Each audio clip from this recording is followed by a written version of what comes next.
Ozone is thermodynamically unstable. Ozone is thermodynamically unstable.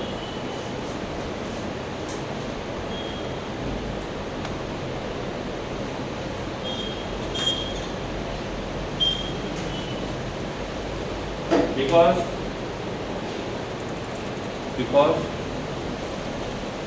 it is endothermic reaction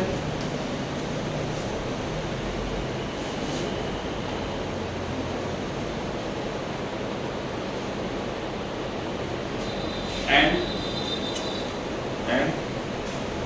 change in entropy will be negative. Change in entropy will be negative. Negative है कि ना? Reactor में कितने gases particle होते हैं? हाँ? Ozone का preparation reaction क्या है? 3 moles of O2 is converted into 2 moles of O3. It is present in gaseous state. This is present in gaseous state. इस साइड में नंबर ऑफ गैसियस पार्टिकल्स जो है वो कितने हैं? 3. और इस साइड में number of gaseous particles are 2. तो यहाँ से इधर गए नंबर ऑफ गैसियस पार्टिकल्स कम हो गए. यहाँ पे आता है delta Ng formula, number of gaseous product minus number of gaseous reactant. Number of gaseous products are 2, number of gaseous reactants are 3. तो आंसर विल बी -1. तो इसका मतलब इसका delta S will be less than 0. और delta S less than 0 होगा तो वो reaction कैसा होगा? नॉन स्पॉन्टेनियस होगा. ठीक है, okay. Next, physical properties of ozone.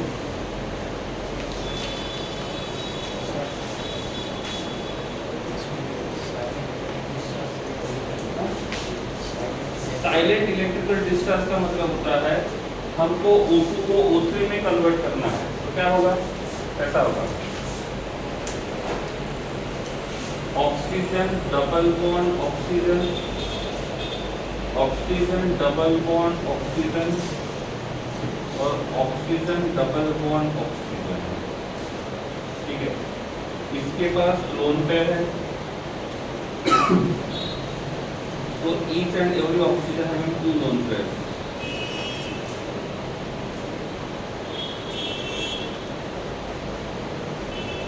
Silent electrical discharge means it is a type to supply the energy. It is a type of supply of energy. तो हम इनडायरेक्टली इसको एनर्जी सप्लाई करते हैं. Why?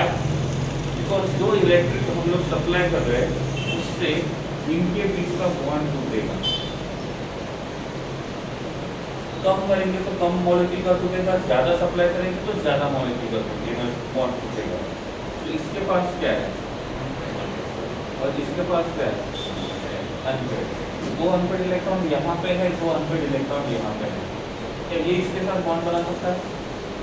इस condition में नहीं, क्योंकि अभी इसका electronic configuration is 2s2 and 2p4, where 2s having 1 orbital and 2p having 3 orbital. अब इलेक्ट्रॉन को फिल करते हैं, क्या होगा? s having 2 electron, p having 4 electrons, and these 2 electrons are here.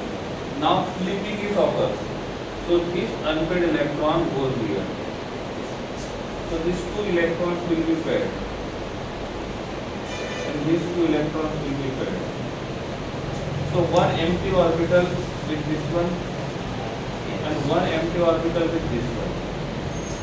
What will happen here? This oxygen will make a coordinate bond with here, and this oxygen make coordinate bond with here. So O2 is converted into, and O2 is converted into O3. So for that we have to break a bond between 2 oxygen. So for that we have to supply electric current. Physical properties.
जो मैंने बताया है वो unstable वाला वो as it is वो नहीं लिखना है फिर से।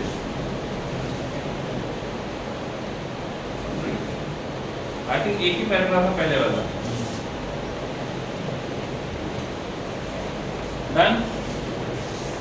How many points are there? 3. First one pale blue, okay, colour show करेगा।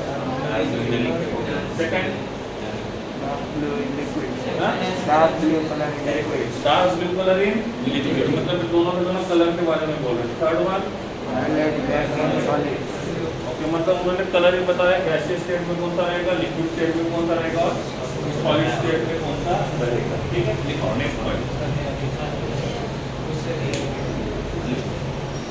It is allotrope of oxygen, it is allotrope of oxygen.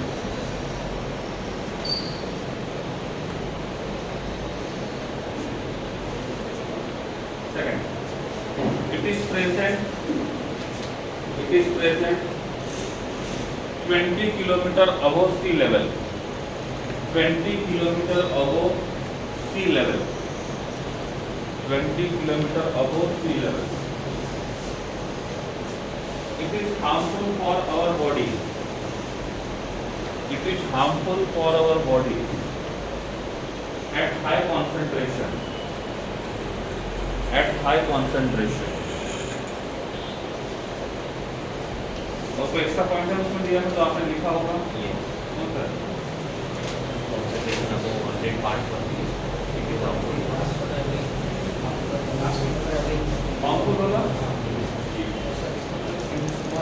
Ozone has a characteristic smell. Ozone has a characteristic smell. Ozone as a characteristic smell का मतलब होता है इलायची है, इलायची English में क्या बोलते हैं, जो भी बोलते हो कि इलायची पता है तो उस इलायची का स्पेसिफिक स्मेल आता है, वो बाकी कंपाउंड या बाकी कोई भी सब्सटेंस मिलेंगे तो वो स्मेल प्रोड्यूस नहीं करेगा, तो हम इसको बोलेंगे that is the characteristic smell of इलायची। वैसे ही हर किसी स्पेसिफिक कंपाउंड का जो स्मेल होता है वो स्पेसिफिक होता है, दूसरा मॉलिक्यूल वैसा स्मेल प्रोड्यूस नहीं करेगा, that is called as the characteristic smell. तो वो लिखा हुआ उन्होंने कैरेक्टरिस्टिक स्मेल। और बोलो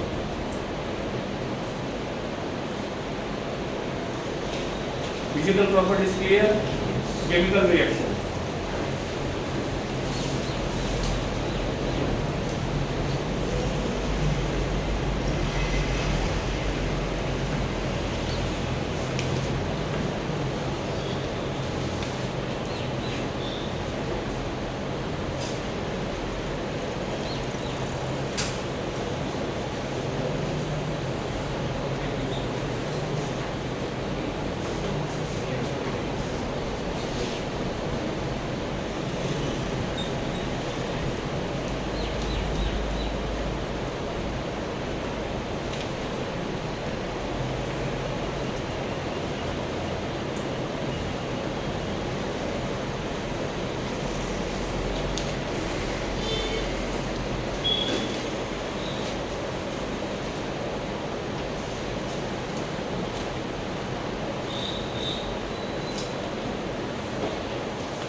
सर कितने हैं?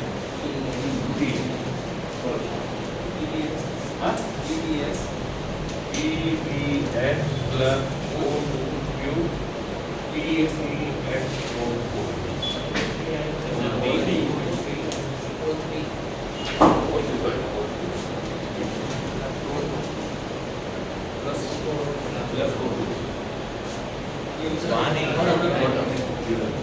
ऑक्सीडाइजिंग एजेंट का काम करेगा ये, ठीक है। O3 is act as oxidising agent, ये O2 plus nascent oxygen supply करता है, ठीक है।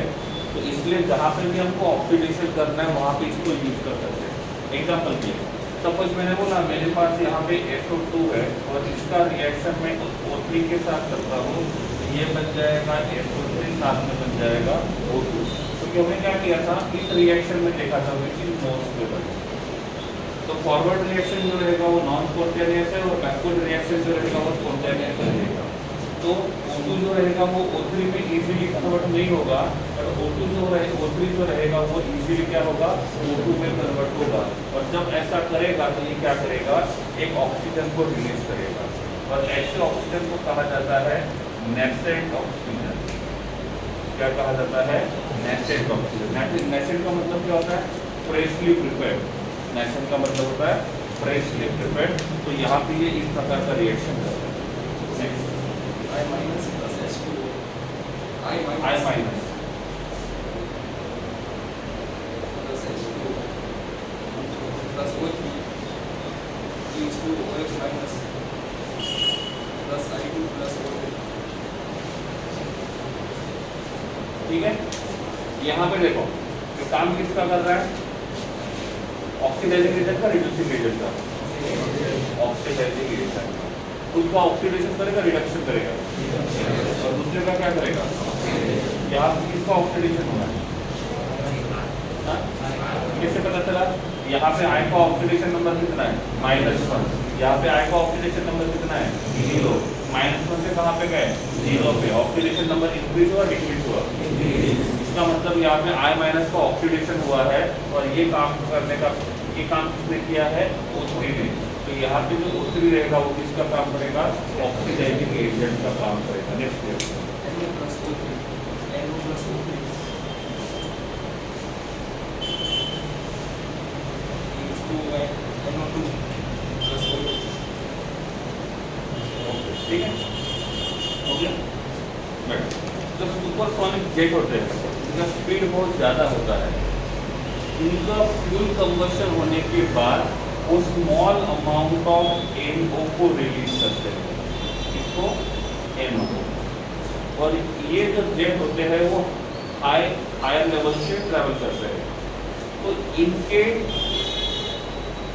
इन्होंने जो प्रोड्यूस किया हुआ है NO, ये NO क्या करता है, ओजोन के साथ रिएक्शन करता है। और जब ओजोन के साथ रिएक्शन करेगा तो ओजोन जो रहेगा वो O2 में कन्वर्ट हो जाएगा।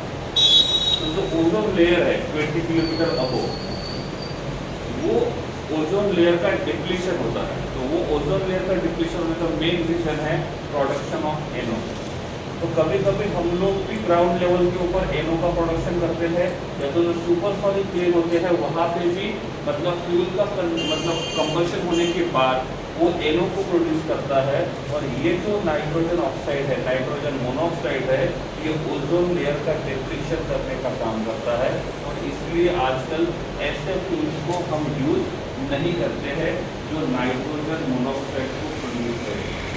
जब जब ये नाइट्रोजन मोनोऑक्साइड प्रोड्यूस होगा, ये O3 के साथ रिएक्शन करेगा और ओजोन लेयर का जो थिकनेस रहेगा वो कम हो जाएगा। तो आपको पता है ओजोन लेयर का काम क्या है, यूवी रेस को स्टॉप करने का काम करता है। और इसीलिए इफ हमको इसको बचाना है तो इसका प्रोडक्शन कम करना है। और क्या लिखा हुआ sorry chemical reaction structure draw किया हुआ है, आई थिंक मैंने ड्रॉ करके दिया था किसमें, ग्रुप नंबर 16 शुरू किया था तब। एलोट्रॉन बताए थे दो, एक O2 और दूसरा O3। और थोड़ी देर पहले यहाँ पे हमने फिर से स्ट्रक्चर ड्रॉ किया है, O3 का स्ट्रक्चर कैसे रहेगा। ठीक है, नेक्स्ट यूनियन ऑफ ओजोन।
कौन सा बनता है? एक होगा ऑक्सीडाइजिंग एजेंट, एक होगा ब्लीचिंग एजेंट और दूसरा होगा स्टेरिलाइजिंग एजेंट।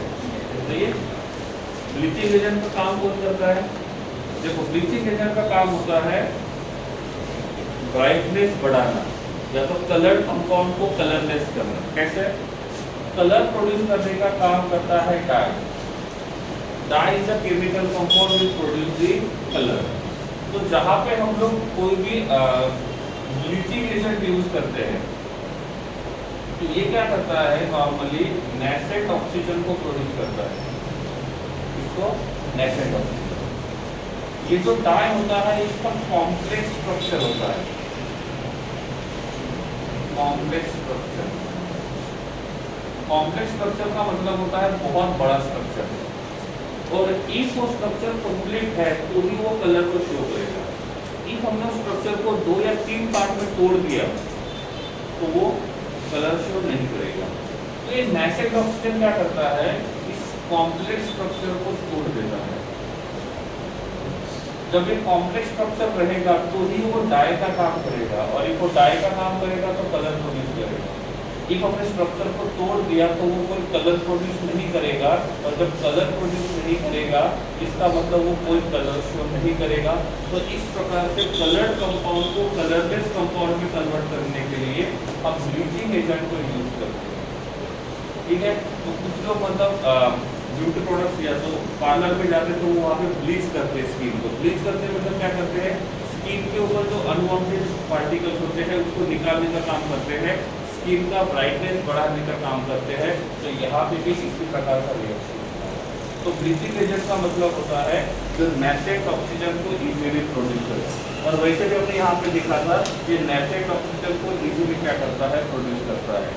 इस रिएक्शन में हमने देखा था कि ओजोन जो रहेगा वो मॉलिक्यूल को रिलीज करता है, उनको रिडक्शन करता है, और इसलिए वो किस पर काम करेगा, ऑक्सीडाइजिंग एजेंट का काम करेगा। और बोलिए नेक्स्ट कौन सा है? उसके सामने वाला है, उसको छोड़ो तो जल्दी। Sulphur dioxide, right on preparation में सल्फर डाइऑक्साइड।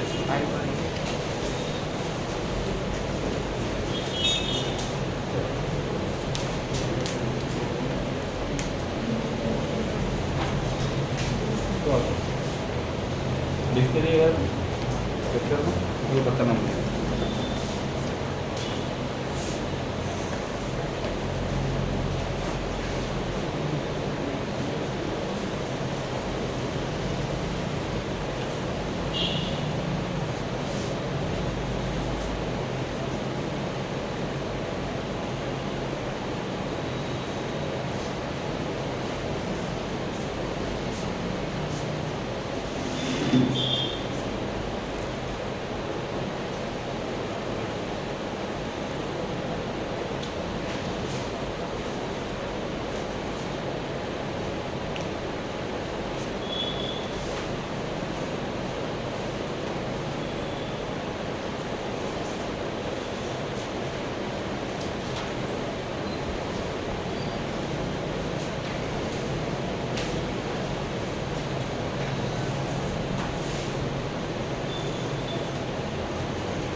यहाँ पे जो ऑक्सीजन होता है, नेसेंट ऑक्सीजन, ये 2 तरीके के काम करता है। जो जर्म्स होता है उसको किल करता है, और दूसरा वो जो डाई मॉलिक्यूल होते हैं उसका ब्रेक डाउन करता है। तो दोनों यूज साथ में दिए, तो वो जर्मिसाइड का भी काम करेगा, जर्म्स को किल करेगा। इसके एक ही ग्रुप में लिखा होगा, it act as a use for the sterilisation of water, मतलब वाटर को प्यूरिफिकेशन करने के लिए भी उसको यूज करते हैं।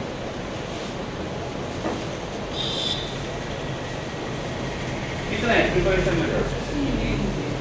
पहला होगा सल्फर का रिएक्शन O2 के साथ करेंगे तो SO2 बनेगा। दूसरा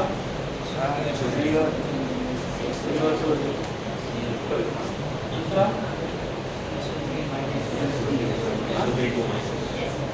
SO3 minus 2 plus UH plus UH2O plus SO. Next. Huh?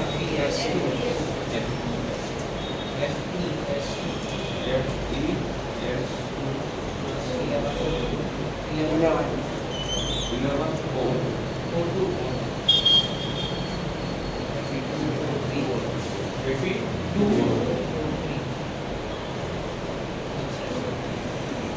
ठीक है, ओके। SO2 का स्ट्रक्चर ड्रॉ करो।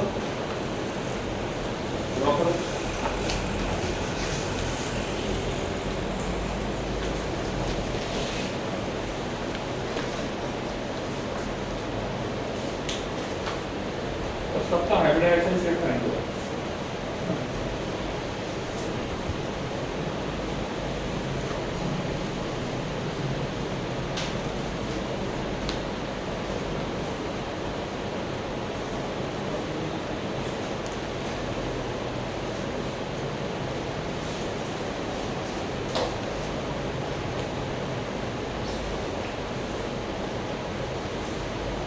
Done? Okay. दो स्ट्रक्चर में ड्रॉ करके लेता हूँ, दोनों पॉसिबल है। पहला वाला सल्फर, वैलेंस शेल में कितने इलेक्ट्रॉन्स हैं? 6, 1, 2, 3, 4, 5, 6। यहाँ एक ऑक्सीजन यूज किया, इसके पास कितने इलेक्ट्रॉन हैं? 6 में से 4 electron in the form of lone pair, 2 electron in the form of unpair. इस अनपेयर ने यहाँ बॉन्ड बनाया, इस अनपेयर ने यहाँ बॉन्ड बनाया, क्या बन गया? SO। सेकंड ऑक्सीजन यहाँ लगाते हैं, उस ऑक्सीजन के पास 2 अनपेयर इलेक्ट्रॉन है and here 2 lone pair are there. अब क्या होगा? This unpair goes here and this unpair goes here, क्या बन गया? इसके पास क्या है? लोन। अब इसका हाइब्रिडाइजेशन क्या होगा? sp2 bond angle 117.5 approximate. क्यों? क्योंकि हाइब्रिडाइजेशन विल बी sp2 तो बॉन्ड एंगल अप्रोक्सीमेट 120 होना चाहिए, बट यहाँ पे ऐसा नहीं होगा, एक लोन पेयर की वजह से कम होगा। हम इसकी बात करेंगे तो इसका हाइब्रिडाइजेशन विल बी sp2, और अब इसकी बात करेंगे तो हाइब्रिडाइजेशन विल बी sp2। एक स्ट्रक्चर होता है। क्वेश्चन नंबर ये पूछा गया था, 4-5 मॉलिक्यूल दिए, पूछा गया था इनमें से कौन से मॉलिक्यूल में कोऑर्डिनेट कोवैलेंट बॉन्ड प्रेजेंट। उनमें से एक एग्जांपल ये था कि इसमें कोऑर्डिनेट कोवैलेंट बॉन्ड प्रेजेंट है, हाँ या नहीं? देख लो।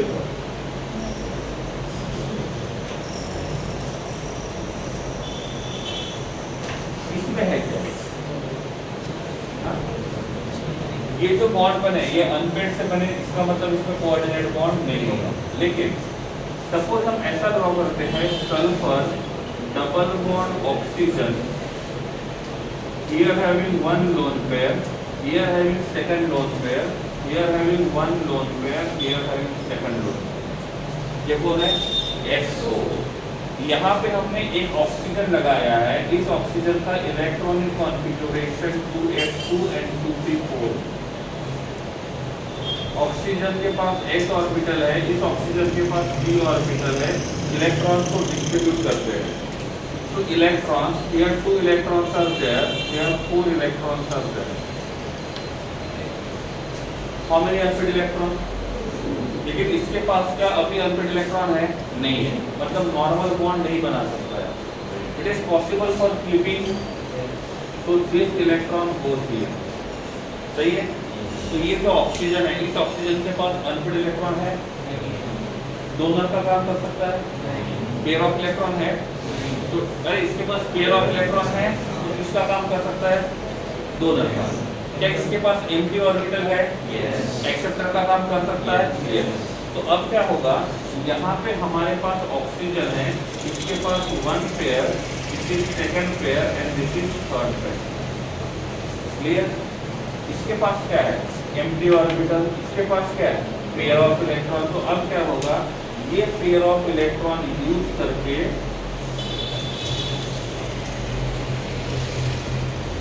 कोऑर्डिनेट बॉन्ड बनाएगा।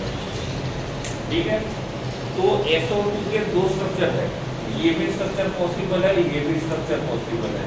तो इन केस कभी ये पूछा जाएगा कि इनमें से SO2 कोऑर्डिनेट बॉन्ड बनाएगा कि नहीं बनाएगा, तो आपका आंसर क्या होना चाहिए? बनाएगा। अब मैंने पूछा हमारे पास SO है, SO2 है और SO3 है, इनमें से किसके पास कोऑर्डिनेट बॉन्ड प्रेजेंट हो सकता है? हो सकता है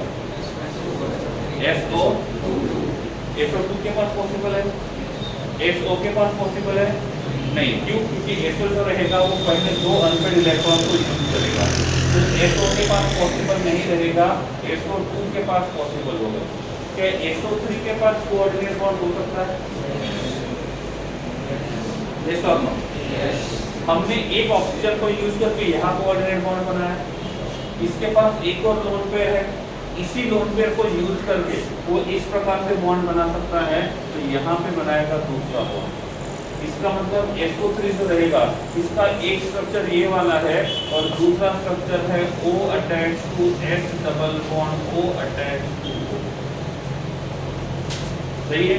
इसका मतलब वो SO में कोऑर्डिनेट बॉन्ड नहीं बनाएगा, SO2 में बना सकता है और SO3 में भी बना सकता है।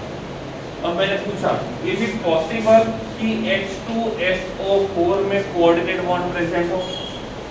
इज इट पॉसिबल कि वो H2SO4 में कोऑर्डिनेट बॉन्ड बना सकता है?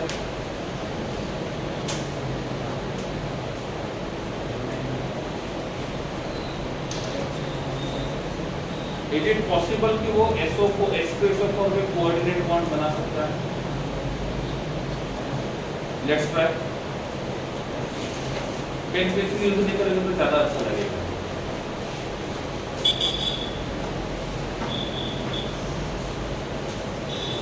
पहले दो बॉन्ड तो नॉर्मल बनेंगे ही बनेंगे, बाद में सोचो पॉसिबल है कि नहीं। सल्फर पहले नॉर्मली कितने बॉन्ड बनाएगा? दो। तो हमारे पास सल्फर है, यहाँ पे हमने एक OH को लगा दिया, यहाँ पे दूसरे OH को लगा दिया, यहाँ पे एक लोन पेयर और यहाँ पे एक लोन पेयर। सही है? अब ऐसा वाला जो ऑक्सीजन है जिसके पास एम्प्टी ऑर्बिटल है वो यहाँ पे है, तो क्या इनके बीच में कोऑर्डिनेट बॉन्ड बन सकता है? तो ये वाला जो बॉन्ड रहेगा ये कौन सा बनेगा? Coordinate bond. ऐसा यहाँ पे भी पॉसिबल है, तो यहाँ पे भी क्या बनेगा? Coordinate bond. इसका मतलब इसमें भी क्या पॉसिबल है? Coordinate bond. मैंने आपको बोला था क्वेश्चन एक ऐसा पूछा गया था, कुछ मॉलिक्यूल्स दिए थे और इनमें से कितने मॉलिक्यूल में कोऑर्डिनेट बॉन्ड पॉसिबल है, ये आ सकता है आपको न्यूमेरिकल वैल्यू। 8-10 ऐसे एग्जांपल दिए जाएंगे और ये पूछा जाएगा इनमें से कितने ऐसे मॉलिक्यूल्स है जिसमें कोऑर्डिनेट कोवैलेंट बॉन्ड पॉसिबल है। तो इसमें पॉसिबल नहीं है, यहाँ पे है और इसमें है। Suppose I am writing H2SO3, what you think?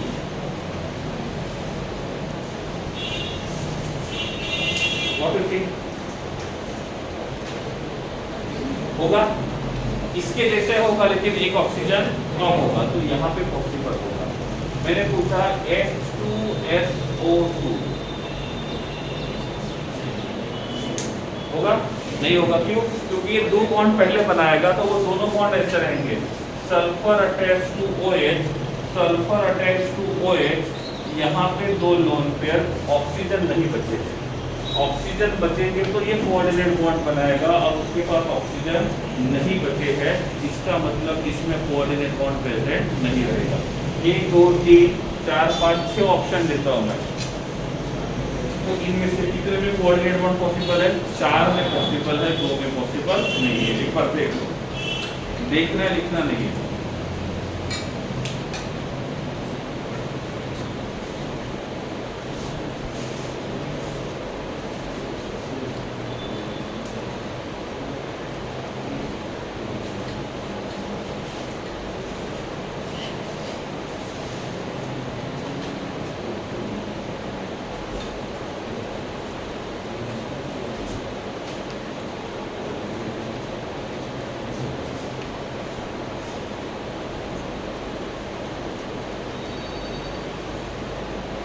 इसका दूसरा स्ट्रक्चर क्या आता है?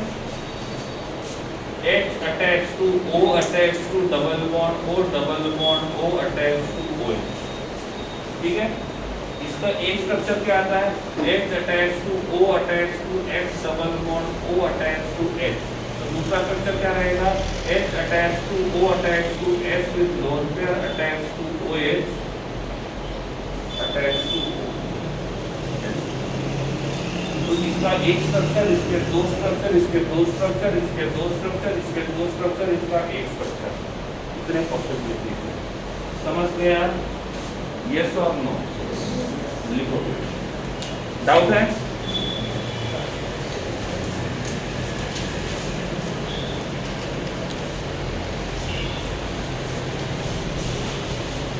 जितने भी यहाँ पे मॉलिक्यूलर फॉर्मूला लिखे हैं, इसके दो दो स्ट्रक्चर पॉसिबल है, उनके दो दो स्ट्रक्चर ड्रॉ करने हैं। किसके वो बताता हूँ। SO, SO2, SO3, H2SO4, H2SO3 and H2SO2। जिसके दो स्ट्रक्चर पॉसिबल है वो दो स्ट्रक्चर, जिसके एक स्ट्रक्चर पॉसिबल है वो एक स्ट्रक्चर। आराम चेक करने के लिए और बाद में गलती से भी नहीं लिखना।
जल्दी ड्रॉ करो, ठीक है?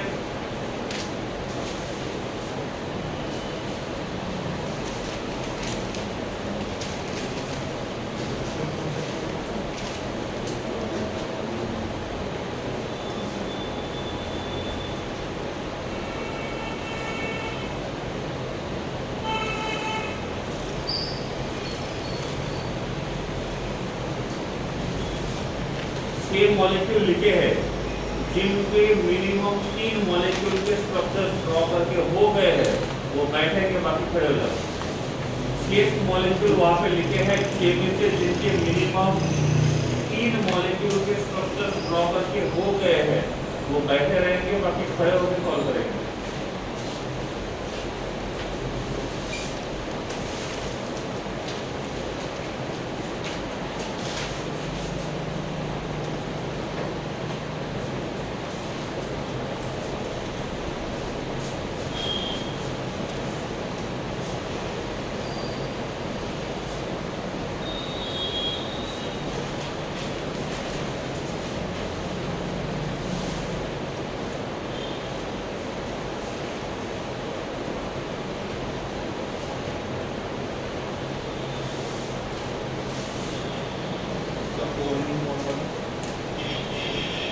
सबके एक कहीं पे कोऑर्डिनेट वन कंप्यूटर को उससे स्ट्रक्चर ड्रॉ करने हैं, नॉर्मल भी ड्रॉ करने हैं।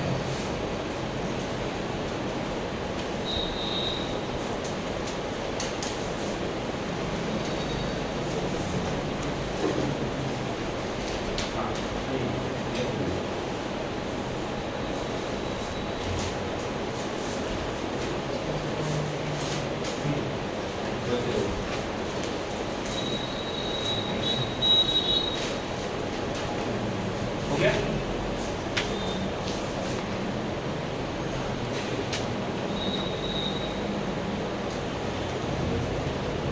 डन। तो स्ट्रक्चर ऐसे, यहाँ पे क्वेश्चन ऐसे बनेगा, इनमें से किसके पास कोऑर्डिनेट बॉन्ड प्रेजेंट है और किसके पास कोऑर्डिनेट बॉन्ड प्रेजेंट नहीं है। ध्यान रखना है इनका नॉर्मल रेगुलर जो स्ट्रक्चर ड्रॉ करते हैं वहां पे हमको कहीं पे भी कोऑर्डिनेट बॉन्ड दिखाई नहीं देता है। आपको जब भी मैं बोलूंगा आपको सल्फ्यूरिक एसिड का स्ट्रक्चर ड्रॉ करना है, क्या होता है H attach to O, H double bond O double bond O attach to OH। देखने में लगता है कि इसके पास कोऑर्डिनेट बॉन्ड नहीं है, लेकिन इसमें कोऑर्डिनेट बॉन्ड पॉसिबल होता है। क्लियर? ओके। अब एक बात और, इसमें सल्फर का ऑक्सीडेशन नंबर कितना है?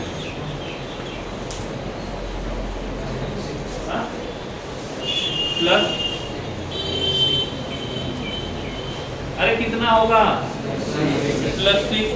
ये बॉन्ड तोड़ेंगे तो ये रहेगा -1 +1, ये 2 तोड़ेंगे तो ये रहेगा +2 एंड -2, इसको तोड़ेंगे दिस इज +1 एंड -1, इनको तोड़ेंगे तो ये +2 एंड -2। ओवरऑल चार्ज कितना हो गया? +6।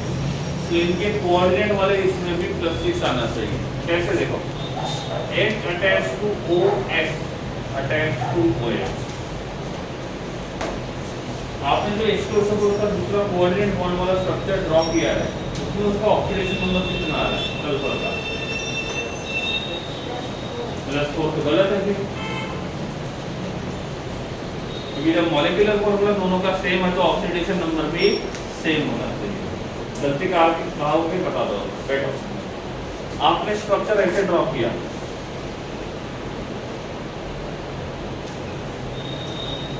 इज इट यस और नो? अरे कोऑर्डिनेट बॉन्ड वाला स्ट्रक्चर ऐसे ड्रॉ किया, ठीक है। अब इस बॉन्ड में डोनर का काम कौन कर रहा है? सल्फर। तो इसके ऊपर चार्ज आएगा प्लस और इसके ऊपर आएगा माइनस। इसमें डोनर का काम कौन कर रहा है? तो सल्फर के ऊपर चार्ज आएगा प्लस और ऑक्सीजन के ऊपर माइनस। हो गया? मतलब उसके ऊपर चार्ज कितना है अभी? +2। जब इस बॉन्ड को तोड़ेंगे तो क्या होगा? ये बन जाएगा -2, ये बन जाएगा +2। इस बॉन्ड को तोड़ेंगे तो क्या होगा? -2 +2। इस बॉन्ड को तोड़ेंगे +1 -1। इस बॉन्ड को तोड़ेंगे +1 -1। तो यहाँ पे भी इसका ऑक्सीडेशन नंबर कितना रहेगा? +6। समझा? तो आपने गलती कहाँ पे की है? चार्ज नहीं लिखा है, और चार्ज ना लिखने से ये होता है। समझ गया? लिखो चार्जर। अब ये मत पूछना सर कोऑर्डिनेट बॉन्ड बनता कैसे है, पॉजिटिव चार्ज क्यों आता है और नेगेटिव चार्ज क्यों आता है, ठीक है, वो बताने का ये समय सही नहीं है। क्लियर? नेक्स्ट,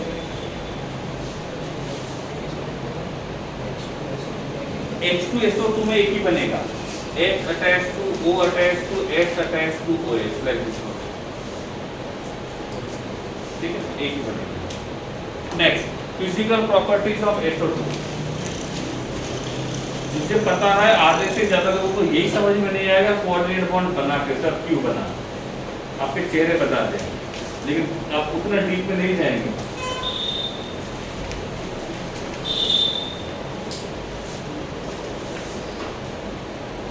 थोड़ा आपको भी मेहनत करना होगा।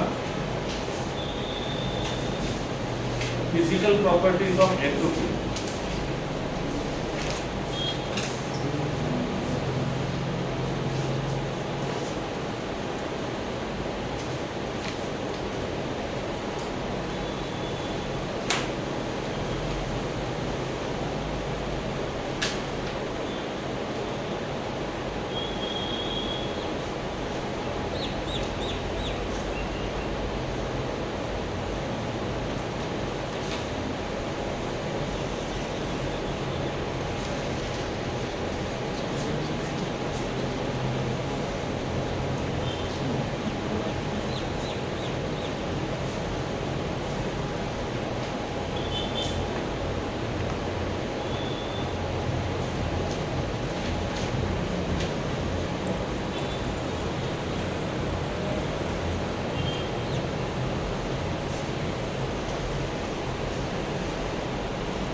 ठीक है, कितने हैं बोलो। Colorless gas, ओके छोड़ दो।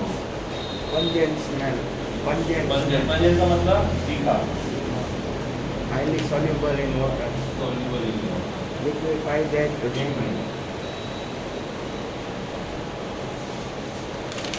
कौन बताएगा वाटर में क्यों सोल्यूबल है? रेडियो है, वाटर में सोल्यूबल क्यों है, कौन बताएगा?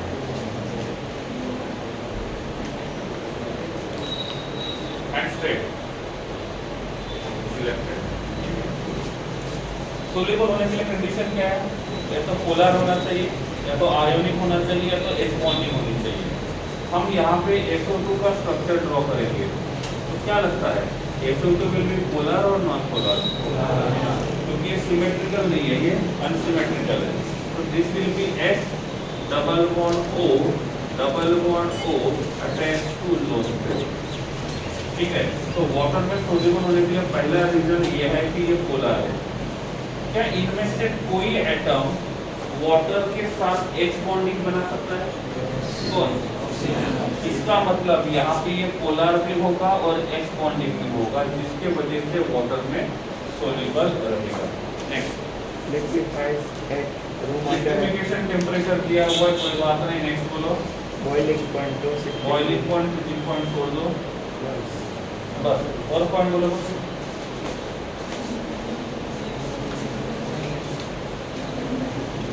Geometry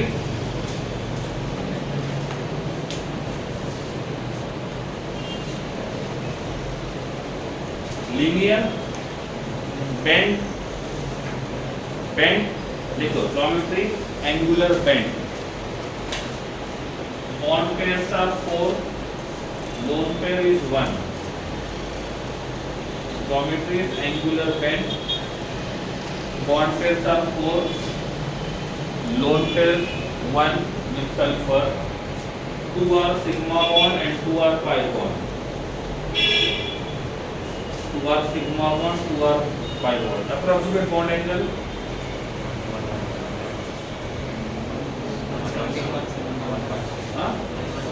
117.5. Approximate bond angle 117.5.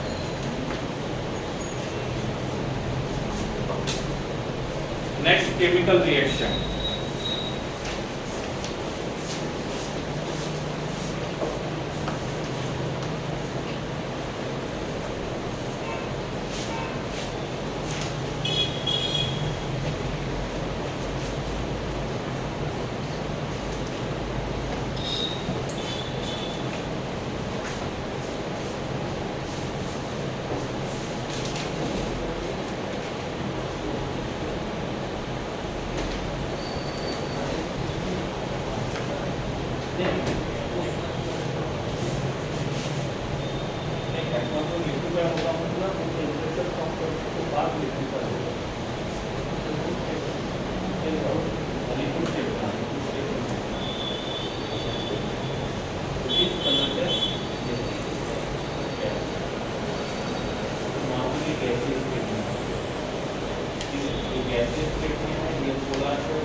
Cylinder में क्यों रखते हैं? तो रीजन एक हम कैपेसिटी के साथ रिएक्शन ना करें इसलिए।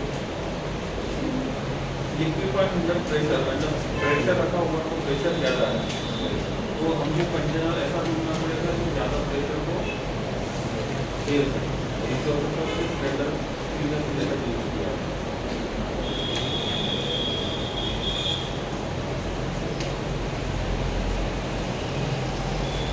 लिक्विफाई करने के लिए प्रेशर बढ़ाएंगे तो गैस का सिलेंडर जो होता है वो पूरा मजबूत होता है।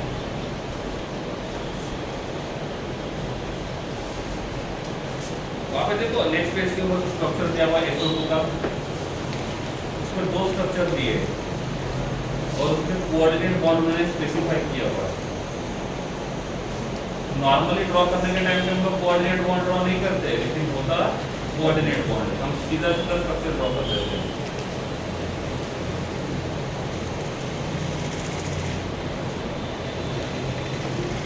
ओके, बोलो केमिकल रिएक्शन ऑफ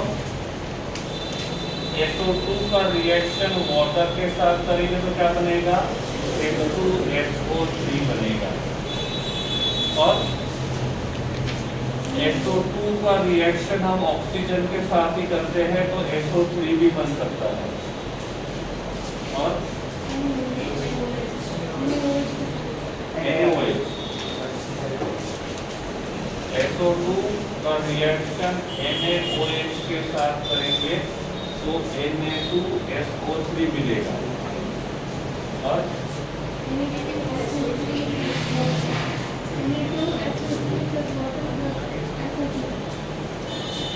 बड़ा भी हो गया, सिंपल वाला को लेना जो नॉर्मली हम यूज करते हैं,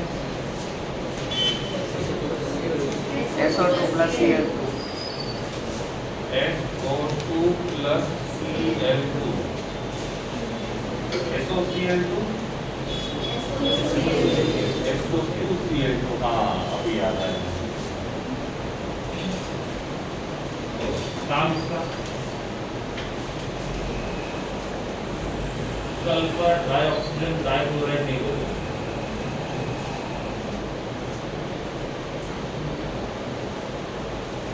नेक्स्ट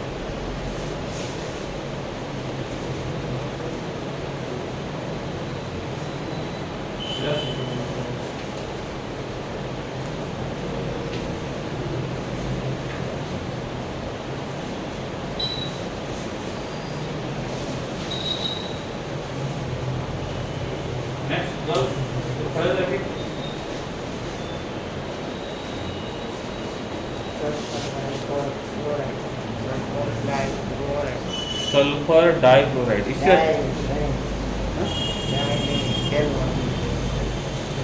L1 ऑर्गेनिक नहीं है।